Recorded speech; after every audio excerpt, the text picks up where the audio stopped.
En fait, ces dessins, qui sont des dessins à la fois féeriques, mignons, font la part d'un monde moderne, d'une France qui nous ressemble. C'était un petit peu la façon d'aller chercher ces jeunes lecteurs, que la princesse soit aussi en Alors, je basket. vais me faire l'avocat du diable, mais Jules, quand on regarde effectivement vos dessins, les méchants, c'est quand même les policiers français, notamment, qui empêchent le père de famille de rapporter ces marchandises qui viennent d'un bateau qui s'appelle l'Étoile d'Alger. Et il y a ces scènes où on voit donc des policiers avec le petit drapeau français En fait, sur l'uniforme. En fait, c'est tout l'humour du XVIIIe siècle. Dans ce texte, on raconte que le père va chercher des marchandises et qu'on lui fait des procès pour ces marchandises.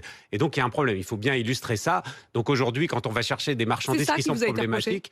Non, en fait, c'est pas ça qui m'a été reproché. Ce qui m'a été reproché, c'est manifestement, dans la mesure où tout le monde était très content de ce livre, c'est la représentation des personnages. Parce que c'est des personnages qui, peut-être, vous ressemblent, vous, un petit peu plus. Je suis sûr, Apolline de Malherbe, que quand vous étiez petite, vous ressembliez à cette petite fille. Je croyais que vous disiez à la bête. Ah, mais la bête, c'est plutôt moi, hein, en l'occurrence. Là, vous seriez la belle.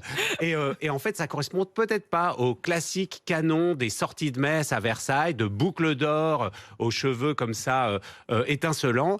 Et cette chose-là, d'une France qui ressemble à tout le monde, qui donne envie d'aller vers ces textes, eh ben, visiblement, mais vous m'avez pas bloque. répondu quand même sur... vous saviez qu'il y avait un petit peu de provoque en mettant des policiers avec des drapeaux français. Alors c'est les douanes. Regardez les douanes, le dessin. C'est tout à fait ça. C'est des agents des douanes qui inspectent la marchandise.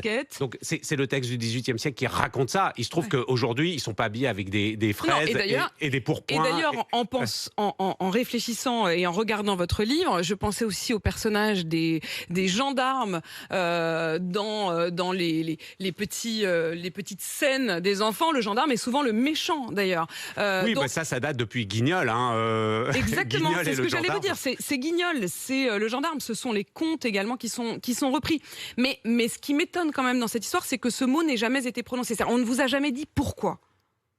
Mais non, mais surtout, ils n'ont jamais expliqué quoi que ce soit. Et encore une fois, ils étaient très très contents, ils adoraient le bouquin, et c'est ce qui était demandé. Et d'ailleurs, c'est assez intéressant qu'ils aient eu envie de faire appel à mon type de dessin, qu'ils connaissent très bien, avec Lucky Luke, avec Silex and the City. Il y a cette espèce de petit clin d'œil, de cette petite malice d'espièglerie qu'ils ont recherché.